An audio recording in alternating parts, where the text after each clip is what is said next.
Cette vidéo intègre une collaboration commerciale en fin de vidéo avec la Caisse des dépôts pour vous présenter un de ses engagements afin de faciliter le quotidien des personnes en situation de handicap. On vous en dit plus en fin de vidéo. La santé du président américain Joe Biden, âgé de 81 ans, inquiète et interroge, si bien que beaucoup doutent de sa capacité à pouvoir rester candidat pour la prochaine présidentielle américaine qui se tiendra le 5 novembre 2024. Alors, le comité de rédaction du New York Times a même appelé à son retrait. Alors, que sait-on exactement de la santé de Joe Biden? Que pourrait-il se passer maintenant? Salut, c'est Hugo, j'espère que vous allez bien. C'est donc le sujet à la une des actualités du jour, avant de faire évidemment un point sur l'actualité nationale et française avec les élections législatives. Bon, déjà, ce qu'il faut comprendre, c'est que le débat présidentiel du 27 juin dernier n'en finit pas de coller à la peau de Joe Biden. Pendant 1h30, face à son rival Donald Trump, le président américain s'est exprimé plusieurs fois de façon très confuse, avalant ses mots, ne terminant pas ses phrases. Il semblait même parfois complètement perdre le fil de sa pensée de façon assez déconcertante. Be able to help make sure that all those things we need to do, child care, elder care, making sure that we continue to strengthen our healthcare system, making sure that we're able to make every single solitary person eligible for what I've been able to do with the COVID. Excuse me, with dealing with everything we have to do with. Look, if we finally beat Medicare. Et ces images, elles ont évidemment inquiété une partie de ses électeurs, mais même au-delà, 2 jours après le débat, les éditoriaux du journal le New York Times ont signé une tribune appelant Joe Biden à renoncer à la course à la présidentielle, et ce, au profit d'un candidat en meilleure forme physique et mentale. Dans le même sens, ce mardi, Lloyd Doggett, qui est élu démocrate du Texas à la Chambre des représentants, a été le premier élu à demander clairement à Joe Biden de se retirer de la course à la présidentielle dans un communiqué qu'il a envoyé aux médias américains. Il a notamment écrit, je cite, « Le président Biden a sauvé notre démocratie en nous délivrant de Trump en 2020. Il ne doit pas nous livrer à Trump en 2024. » Et puis au-delà de ça, pour qu'on ait bien le contexte sur ce sujet, quelques heures avant, c'était Nancy Pelosi, donc l'ancienne présidente démocrate de la Chambre des représentants, très proche de Joe Biden, et vraiment une figure du parti démocrate, qui assurait qu'il était, selon elle, légitime de s'interroger sur l'état de santé de Joe Biden. Enfin, le sénateur démocrate Sheldon Whitehouse a également insisté dans un entretien télévisé ce lundi sur le fait que les Américains voulaient être sûrs que Joe Biden était, je cite, honnête sur son état. Bon, mais ce qu'il faut comprendre, c'est que les doutes sur la santé de Joe Biden, en réalité, ils ne datent pas d'hier. Ça fait pas mal de temps, en fait, que les Américains s'inquiètent ou s'interrogent sur l'état de santé de Joe Biden, qui multiplie, lors de déclarations ou de déplacements, des pertes de mémoire, des problèmes visibles, ou en tout cas apparents d'orientation, et même parfois des chutes.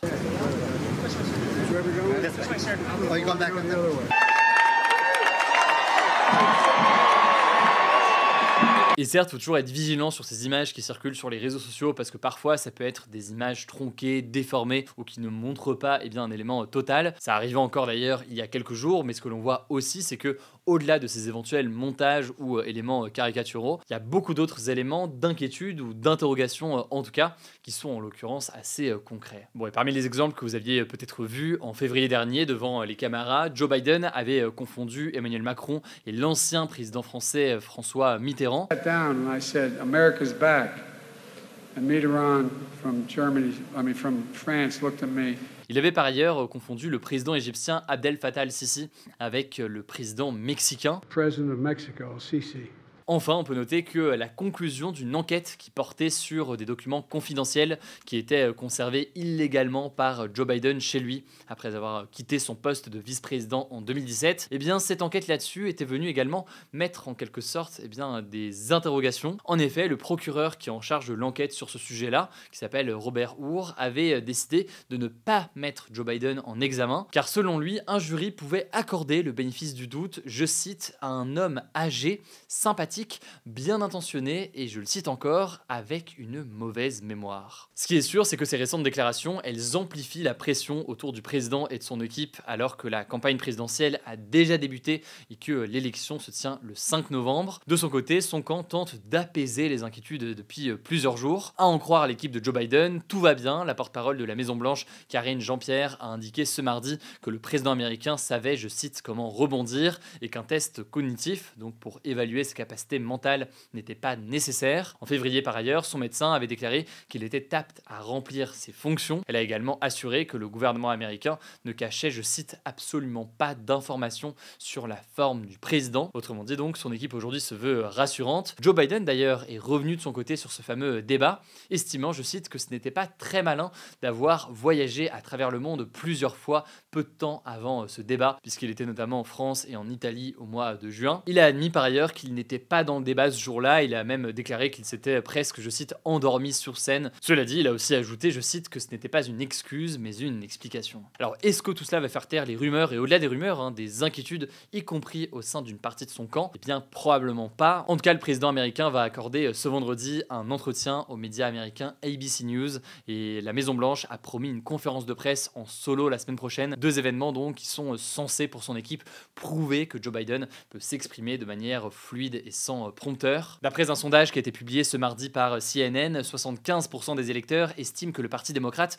aurait plus de chances de gagner la présidentielle avec un autre candidat que Joe Biden. Ce qui amène d'ailleurs cette question importante pour terminer, qui pourrait éventuellement le remplacer dans le cas où il se retire? Déjà, ce qu'il faut comprendre, c'est le premier élément important, c'est que c'est le seul à pouvoir se retirer. En effet, il est aujourd'hui le candidat du Parti démocrate, c'est le seul à pouvoir se désister s'il le souhaite. Par ailleurs, ce qu'on peut noter, c'est qu'aujourd'hui, la personnalité peut-être la mieux placée, ce serait la vice-présidente américaine Kamala Harris, donc bras droit en quelque sorte de Joe Biden. Kamala Harris qui, il faut le noter, du fait de son statut aujourd'hui de vice-présidente, est déjà la personnalité apte à remplacer Joe Biden en cas de décès ou d'incapacité. Alors pour l'instant, elle ne s'est pas exprimée directement sur le sujet, elle a simplement dit qu'elle était fière d'être la colistière de Joe Biden, affirmant à la chaîne CBS News, je cite, Joe Biden est notre candidat, nous avons battu Donald Trump une fois et nous allons le battre à nouveau. Bon, il y a d'autres noms au passage qui circulent, notamment celui de Gavin Newsom, qui est l'ancien maire de San Francisco. Il y en a plein d'autres qu'on peut noter. L'idée, c'est pas de revenir là-dessus aujourd'hui, parce que forcément, encore une fois, ce serait peut-être un petit peu prématuré. Pour autant, ça me semblait intéressant et important de faire un point sur ce sujet-là. On suivra dans tous les cas, évidemment, l'évolution de la situation. Je vous laisse avec Blanche pour le reste de l'actualité, et notamment donc l'actualité, évidemment, nationale, et je reviens juste après. Merci Hugo et bonjour à tous. On commence avec cette actu. Éric Ciotti, le président contesté du parti de droite Les Républicains, depuis son alliance avec le Rassemblement national, a annoncé ce mercredi vouloir exclure Xavier Bertrand des Républicains. Xavier Bertrand, c'est l'actuel président du Conseil régional des Hauts-de-France et pour faire barrage au RN, il a récemment apporté son soutien dans une triangulaire à un candidat du nouveau Front populaire, le communiste Sébastien Jumel, dans la 6e circonscription de Seine-et-Marne. Alors même s'il soutient un communiste, Xavier Bertrand ne cesse cependant d'affirmer qu'il refuse de soutenir la France insoumise. En tout cas, ce soutien n'a pas du tout plu à Éric Ciotti, qui souhaite désormais l'exclure du parti, ce à quoi Xavier Bertrand a répondu, je cite, « Éric Ciotti est au RN, de quoi se mêle-t-il » À noter que depuis sa décision de s'allier au RN, Éric Ciotti a été visé par plusieurs demandes d'exclusion émises par de nombreux membres des Républicains, mais ces demandes ont toutes été rejetées par la justice. Il reste donc président du parti. Deuxième actu, à quoi ressemblera l'Assemblée nationale et le gouvernement à l'issue du vote ce dimanche? Alors si c'est une majorité absolue, donc au moins 289 députés pour le RN, c'est très clair, Jordan Bardella et le RN seront au gouvernement, mais s'il n'y a pas de majorité absolue, on en parlait hier, certains commencent à évoquer l'idée d'une coalition, donc d'une alliance de plusieurs partis capables de réunir une majorité absolue à l'Assemblée et de se rejoindre sur quelques points clés malgré des désaccords sur d'autres. C'est d'abord le Premier ministre Gabriel Attal qui a formulé l'idée, je cite, d'une assemblée plurielle qui pourrait réunir par exemple écologistes, communistes, socialistes, mais aussi républicains. Marine Tondelier, la chef de file des écologistes, a appelé ce mardi sur TF1 à, je cite, trouver des solutions en cas d'absence de majorité claire à l'issue du second tour, tout en prenant sur son compte X une forme de distance avec le camp présidentiel. Son allié de la France insoumise au sein du nouveau Front populaire, Manuel Bompard, avait déclaré quelques heures avant que les insoumis ne gouverneraient que pour appliquer leur programme, rien que leur programme. Il semble donc s'opposer très clairement à une telle alliance, en tout cas si ce n'est pas sur leur programme. Emmanuel Macron a en tout cas déclaré en Conseil des ministres, selon BFM TV, je cite, « On ne gouvernera pas avec la France insoumise ». Des propos rejoints dans la foulée par Gabriel Attal sur le cas de la France insoumise. Bref, il n'y aura pas de gouvernement réunissant LFI et Macron, mais pour le reste, affaire à suivre. Troisième actu, malgré la volonté du gouvernement de ne pas gouverner avec la France insoumise en cas de majorité relative, le Premier ministre Gabriel Attal a tout de même appelé ce mercredi sur France Inter à faire barrage au RN, même s'il faut voter pour un candidat LFI. Gabriel Attal a notamment estimé que ni le nouveau Front populaire ni les candidats Renaissance n'étaient en capacité de former seuls une majorité absolue à l'Assemblée. Selon lui, le premier enjeu de ce second tour est donc de tout faire pour que le RN ne dispose pas d'une majorité absolue. Toujours selon lui, au moins un candidat du RN sur 4 a d'ailleurs déjà tenu des propos racistes, antisémites ou homophobes. En effet, de nombreux candidats du RN qualifiés au second tour sont récemment épinglés pour des propos ou des actes polémiques. Par exemple, Jean-Yves Le Boulanger, candidat RN de la 5e circonscription des Côtes-d'Armor, a déclaré, je cite, « Ça me fait un peu sourire quand on me traite de facho. Je suis allé à un rassemblement de motards, il y a eu une bénédiction et c'est un curé de couleur qui m'a béni. Eh bien, je ne l'ai pas écrasé avec ma moto. » Dans la 3e circonscription de la Mayenne, la candidate RN Annie-Claire Bell a, elle, été condamnée en 95 pour avoir pris en otage le secrétaire général de la mairie d'Ernée avec une carabine. Et ce mardi, le média d'investigation Street Press a révélé des photos de Julie Apricena, la suppléante du candidat RN Pierre Gentillet dans la 3e circonscription du Cher, sur lesquelles elle porte un t-shirt avec des symboles et slogans suprémacistes blancs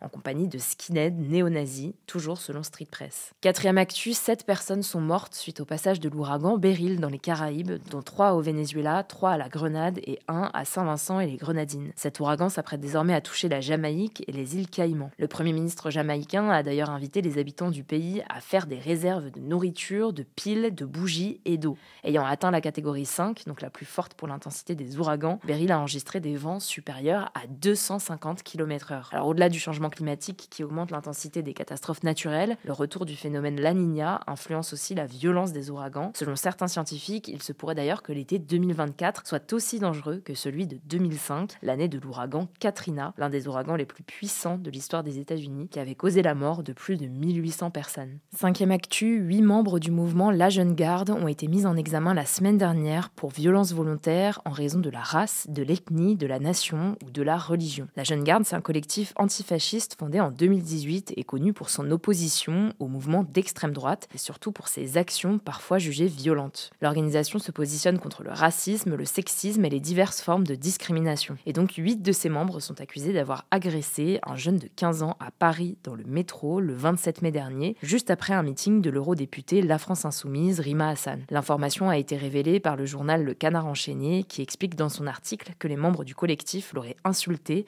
traité de sioniste et l'auraient frappé plusieurs fois tout en lui demandant de chanter Vive la Palestine. Toujours selon Le Canard Enchaîné, l'adolescent aurait eu 12 jours d'incapacité de travail en raison du retentissement psychologique de l'agression. La victime a affirmé avoir été reconnue par les militants comme faisant partie de la Ligue de défense juive, une antenne française de la Jewish Defense League, qualifiée de groupe terroriste par le FBI et interdite aux États-Unis et en Israël. Alors de son côté, la Jeune Garde et son avocat nient toute agression physique, mais également le caractère antisémite des faits, confirmant seulement, je cite, une brève altercation dans le métro. On vous tiendra au courant. 6e actu en Inde, plus de 120 personnes sont mortes ce mercredi dans le mouvement de foule le plus meurtrier du pays depuis 10 ans. En fait, environ 250 000 personnes étaient rassemblées lors du rassemblement religieux hindou à Hathras, une ville située au nord du pays, soit plus du triple des personnes autorisées selon un rapport de police. Et d'après des témoins, il n'y avait pas assez de place. Résultat, des centaines de personnes se sont évanouies sous la pression de la foule avant de tomber et d'être piétinées. Alors le Premier ministre indien Narendra Modi a annoncé une indemnisation de $2 400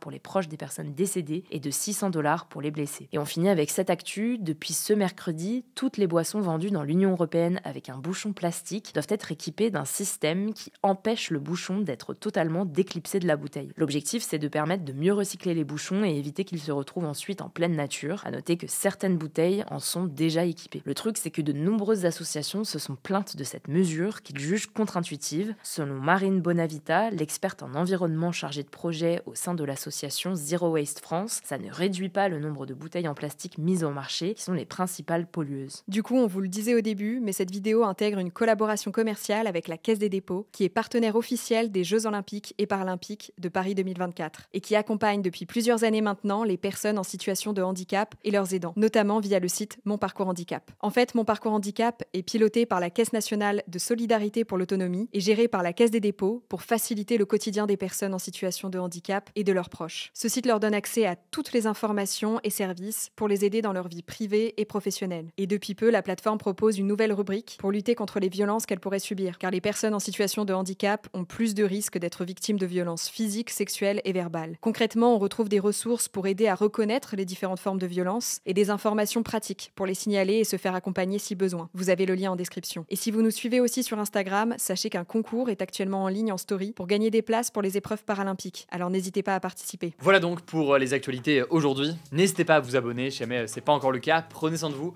prenez soin de nos proches, et puis on se dit à demain pour une nouvelle vidéo.